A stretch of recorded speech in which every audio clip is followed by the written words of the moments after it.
Bom dia a todos e a todas. Não quero propriamente fazer uma questão, mas quero aproveitar este momento para agradecer mais uma vez ao município de Matosinhos por ter partilhado sempre connosco toda a sua experiência no âmbito do nós chamamos de brincar com as palavras, não sei exatamente qual é o nome que Matosinhos usa, mas é o nosso programa que aplicamos desde o ano letivo anterior ao pré-escolar. Começamos no pré-escolar e este ano levamos-lo ao primeiro ano do primeiro ciclo. E foi uma troca de experiências muito importante e que permitiu-nos evoluir muito rapidamente sem estar a cometer um conjunto de erros que certamente iríamos cometer se não tivéssemos esta partilha de materiais, de experiências, de tudo. Por isso, só deixar aqui o meu agradecimento público à Câmara de Matosinhos e aos seus técnicos e a toda a vossa disponibilidade. E acho que isto é muito importante, uma vez que nós somos cidades educadoras, podermos trabalhar em rede, partilhar e, principalmente, deixar isto também, acho que é importante hoje, num dia em que se comemora o Dia Internacional das Cidades Educadoras, sob a lema de sendo uma rede de cumplicidades, acho que isto é exatamente um excelente exemplo de cumplicidades e de redes que se podem criar. Muito obrigada mais uma vez.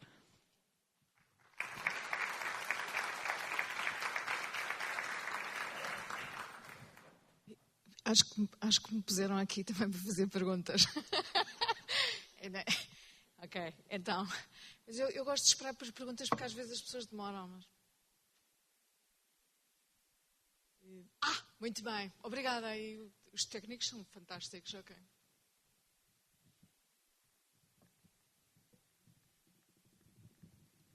Bom dia a todos. Eu quero agradecer à professora Lourdes Mata pela intervenção, foi maravilhosa.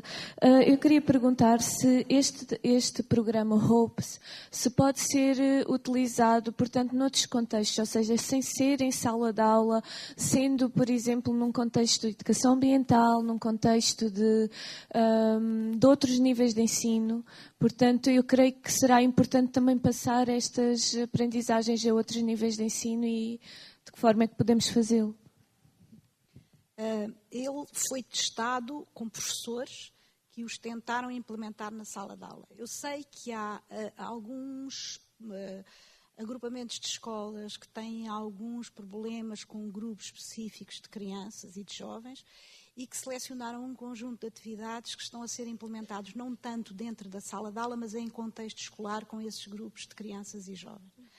As atividades estão direcionadas para primeiro ciclo e nós testámos-las com professores que trabalhavam na altura com o terceiro ano de escolaridade. Parece-me que elas facilmente, qualquer professor consegue ajustá-las a crianças tanto mais novas como mais velhas, ajustando às vezes o tipo de linguagem ou se calhar não selecionando algumas atividades que possam parecer muito simples, muito básicas e selecionando outras que podem ser mais complexas. Em termos do próprio pré-escolar, nós estamos neste momento a fazer um esforço para criar um pacote específico para a educação pré-escolar e tentando ligar precisamente com a área da formação pessoal e social das organizações curriculares para a educação pré-escolar. Não tanto como um programa à parte, mas como um conjunto de recursos que os educadores possam ter no sentido de dinamizar várias atividades e tudo isso para promover este tipo de competências desde cedo. Portanto, em resposta à sua questão, foi pensado para a sala de aula, não tem que ser na sala de aula aliás, fomos nós, Portugal, que fizemos a força para haver aquela atividade de extensão para as famílias, para os contextos, para as comunidades, porque achámos precisamente que não devia ficar, mesmo que fosse trabalhado na sala de aula, não devia ficar fechado dentro da sala de aula. Muito obrigada. Bom dia. A pergunta que eu tenho poderá ser simultaneamente para a Lourdes Mata e a Patrícia, porque penso que se cruza.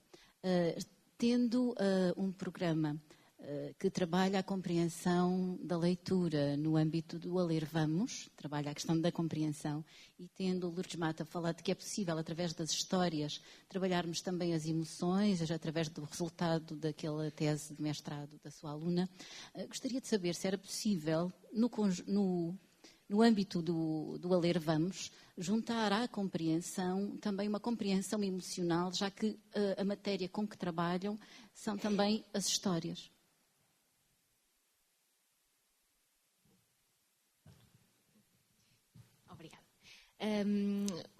Nós no A Ler Vamos trabalhamos a compreensão. Há um cuidado quando elaboramos as nossas sessões para tocarmos os diferentes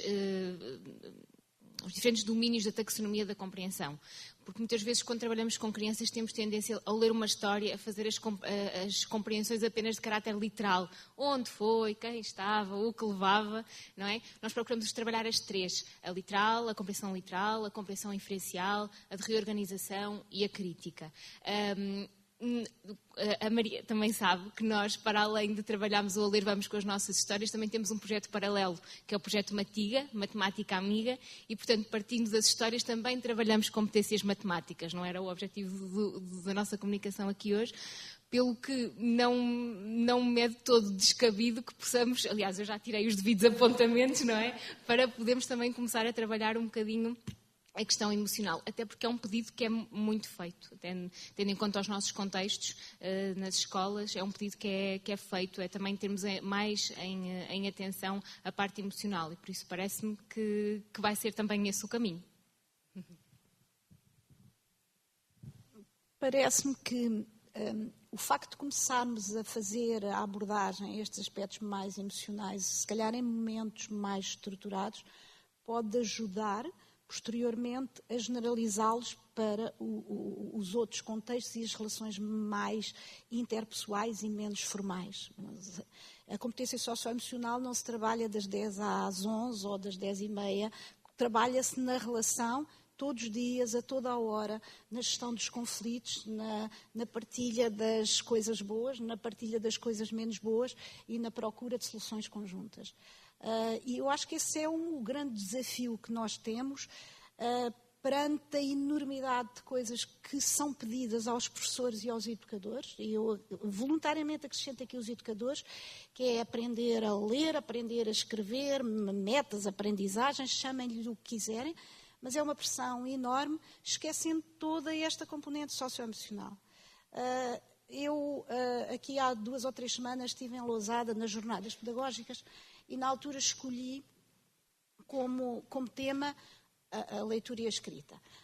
E, portanto, e a questão da motivação. Portanto, a questão emocional acaba por estar ligada. E fui ver o programa, as aprendizagens essenciais para o primeiro ano de escolaridade agora. E fiquei um bocadinho triste, porque as aprendizagens são todas de ler palavras, conhecer letras, ler frases, e não há nada motivacional, não há nada de atitude face à leitura, não há nada de construção de leitores. Não há, parece que isso não faz parte das aprendizagens, que não se tem que aprender. É? E entre as 57 estratégias, acho que era que sugerem, havia uma em letras pequeninas que estava lá, então, o ler e o partilhar e o atribuir importância, mas entre 57 estratégias. E a minha questão é, nós só conseguimos ensinar focando-nos em determinadas aprendizagens muito convencionais, ou o nosso grande desafio é conjugar a componente emocional, socioemocional, motivacional, com as convenções. Certamente que eles têm que aprender as convenções, mas têm que aprender primeiro as convenções e depois vamos lá pensar em fazer leitores envolvidos. Não me parece que possa ser assim. E este equilíbrio eu acho que é o grande desafio. Eu neste momento vivo muito preocupada, não só com o primeiro ciclo, como disse, mas com a educação pré-escolar, com a pressão que está a ser colocada aos educadores de infância, apesar de nas orientações curriculares não se dizer nada disso, mas que têm que ensinar as letras, têm que ensinar as palavras e hoje têm que dar isto, e às vezes alguns até lhes pedem para fazer horários para a escrita e horários para a matemática, coisa que não faz sentido em contexto de educação pré-escolar. E esquece o viver, o partilhar, o aprender a ser para aprender, não é? Eu não digo que não se abordem, até porque eu sou uma das responsáveis pela parte nas orientações curriculares da abordagem à escrita e, portanto, estão lá aprendizagens que têm que ser feitas, mas têm que ser feitas de determinada forma, de forma vivida, sentida, em grupo, com significado, funcional. E, portanto, acho que esse é o grande desafio que se coloca neste momento.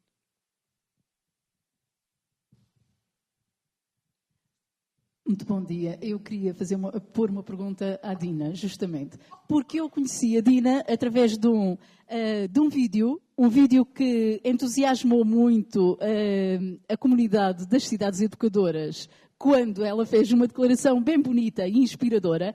E no contexto do que hoje aqui ouvimos, o que eu pedi à Dina era que se nos podia contar como é que está esta relação entre a educação formal, a educação não formal e a educação informal. Porque quando falamos destas aprendizagens, de emoções, de aprender a ser para melhor aprender, quando falamos de tudo isto, não percebemos às vezes bem a relação entre estas três componentes. Coisas que se passam na escola, coisas que se passam na escola, mas não são do currículo, coisas que se passam na escola, mas vão muito para além da escola e também que vêm de fora para dentro da escola. Porque a Dina é uma pessoa entusiasta das cidades educadoras e hoje estamos aqui a comemorar o Dia Internacional, eu gostaria de lhe pedir que nos desse um feedback da sua muita experiência e sei que anda permanentemente em muitos sítios. Como é que está esta relação? Muito obrigada.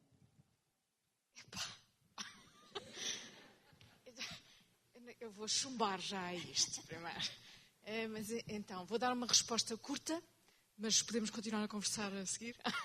E vou aproveitar para quando falar mesmo, ocupar-me desse. E depois também vou abrir o palco. Eu tinha aqui várias perguntas. Estou aqui a controlar-me e vou partilhar as minhas perguntas para continuarmos a conversar. Então, claro, o que acontece é que a educação não é uma coisa que só acontece na escola. Felizmente para todos nós. Para o alívio dos professores, coitados que têm uma missão gigantesca às vezes. Mas a relação às vezes não é muito fácil de estabelecer. E acho que podemos estar com esperança que estamos neste momento preparados para encarar esse problema a sério. Até agora acho que estivemos muito preocupados com espalhar a educação para todos. Agora vamos começar a ver como é que isso acontece de facto. É uma resposta muito curta, não? Mas vou tentar. Mas, por acaso, a minha primeira pergunta aqui, vou fazer para a Patrícia, está relacionada com isso. Então, eu faço esta coisa, vou às salas pensar. E quando trabalho com o pré-escolar, eu escrevo no quadro, quando há, as perguntas que eles fazem. E nunca deixa-me de espantar a capacidade de aguentar, que é mesmo assim, que eles têm enquanto eu escrevo, que eles não percebem nada do que eu estou a fazer. Quanto muito os números, porque eu numero as perguntas, e os nomes próprios, às vezes. Não, depende das idades. Mas, então, a minha pergunta, eu tenho que trabalhar na minha introdução para fazê-las mais curtas, mas ainda não consegui. A minha pergunta é, será que a aprendizagem da leitura pode ser reforçada pelo uso da escrita, mesmo quando as pessoas ainda não são capazes de escrever ou de ler a escrita? Será que é possível que isso seja verdade? A professora Lourdes Mata é especialista. A professora Lourdes mais do que eu poderá responder, sim, sem dúvida. Mas claro que sim, é uma das estratégias de promoção da linguagem escrita no pré-escolar, é precisamente até sermos os escritores deles, não é? Eles devem ver como nós escrevemos, como é que a linguagem escrita acompanha a linguagem falada. Essa é uma das estratégias, é uma das coisas que nós pedimos às educadoras para fazer e que nós fazemos com eles também. Sem dúvida que é fundamental. E por isso já está a trabalhar também literacia emergente na educação pré-escolar, Dina. Muito bem. Afinal, não chumbei nesta parte, já não é mau. Quem me ouve falar ouve muitas vezes a referir o Peter Anand, que é para a literacia familiar e que tem um modelo que ele chama ORIM, para as questões da literacia familiar. E nesse modelo está muito claro e está incluído isso que faz. Ele diz que para nós promovermos as questões da literacia e a abordagem à literacia, nós temos que, o O é de oportunidades, temos que criar oportunidades para as crianças interagirem. Essa está a criar uma oportunidade para elas verem e para interagirem. Não é? Depois temos que reconhecer os conhecimentos e as conquistas que eles vão fazendo e as aprendizagens que eles vão fazendo. Depois temos que estabelecer interações em torno da linguagem escrita. E está a estabelecer um tipo de interações em torno da linguagem escrita, não é? Porque eles estão a dizer e está a escrever e, portanto, há uma interação. E depois o último tópico é modelos. Nós temos que ser modelos para eles, de leitores e de escritores. E, portanto, essa é uma forma de ser modelo. E eu acrescento aqui assim uma outra coisa que é, em complemento àquilo que a Patrícia disse, que é, estas crianças só aprendem se perceberem para que é que serve. Não é? A questão da funcionalidade. E a questão da funcionalidade está aí presente, para não se esquecer, para registar, para nós sabermos o que cada um disse, para sabermos como vamos continuar. Essa é uma das funções da linguagem escrita. E que não preciso, num dia qualquer, ir trabalhar a questão da funcionalidade. E na interação com eles, eu começo a perceber se eles já se apropriaram dessa função da linguagem escrita. Okay? Pronto. Portanto, isso é feito naturalmente, desde que eu saiba onde pretendo chegar. E, portanto, eu acho que devo continuar. Mas também tenho uma pergunta para si. Por acaso tenho muitas mais, mas vou enviar por e-mail. Professora Dina, eu estava ali, mas agora, só para avisar que temos 2 minutos, para depois podermos ir fazer o coffee break. Por isso poderemos colocar mais 1 ou 2 questões, para depois podermos dirigir-nos para a pausa para café. Está bem? Okay. Não sei que alguém tenha aí uma pergunta aí mesmo na garganta que tem mesmo que sair. Eu vou... Então, vou aproveitar este assim mesmo fantástico comentário e vou fazer uma pergunta, que é sobre esta coisa das... como é que era? Espirais do bem-estar. Então, a minha pergunta é uma pergunta um bocado também para mim própria. Como é que... Agora eu quero ir para a sala e quero fomentar esta espiral, não é? Quais são as coisas que se deve ter em atenção para o fazer? Sim, eu acho que por nós portugueses, por natureza, temos normalmente a tendência de nos focarmos naquilo que está mal, não é? Pronto. Eu acho que passa um bocadinho por um exercício no nosso dia-a-dia, não é? Alguém fez o jantar. Se está bom, nós esquecemos de dizer está bom, que bem, que está. Mas se o jantar não está tão bom, dizemos logo, isto hoje não sabe muito bem, isto hoje não sei o quê. E, portanto, temos esta natureza, mesmo na educação dos nossos filhos. A teoria sei toda, mas sou mãe, como todas as mães, e às vezes dou por mim a repisar naquilo que não está bem. Eu acho que passa um bocadinho pelo exercício e pelo treino de tentarmos pegar nas coisas positivas. Claro que há crianças com imensos problemas de comportamento, crianças com imensas dificuldades, e muitas vezes temos a tendência de realçar só isso. Mas há tanta coisa boa nessas crianças, ou pequenas conquistas que para eles são enormes.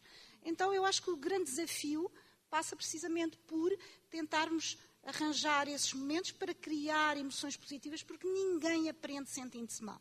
Ninguém aprende plenamente sentindo-se mal. E, portanto, é nossa obrigação tentar criar ambientes positivos de aprendizagem e, com certeza, que há momentos menos positivos, mas logo a seguir compensar com algo. Eu nunca pensei identificar-me tanto com estes referenciais e, como digo, não tinha trabalhado e foi no âmbito deste projeto que trabalhei. Mas acho que faz todo o sentido. Faz todo o sentido. E, portanto, até no nosso dia-a-dia. Eu agora transpus isto para a minha vida. Agora tento muito mais arranjar momentos positivos, tudo isso. Ainda não sei se vou em espiral. Acho que ainda não. Se calhar um ciclozinho de vez em quando. Mas se calhar começamos com ciclos pequeninos e pode ser que a gente consiga entrar em espiral. Mas pelo menos agarrarmos às emoções positivas, aos momentos positivos e o ver o que há de bom. e isto realmente alarga-nos o foco e permite-nos ver coisas que normalmente nos passam despercebidas. Afinal, eu vim para aqui sem relógio. E muito bem, obrigada, e obrigada também a esta iniciativa, eu estou super contente de estar aqui. Okay. Espero aguentar-me até às 6. Ok. Muito bem. Obrigada.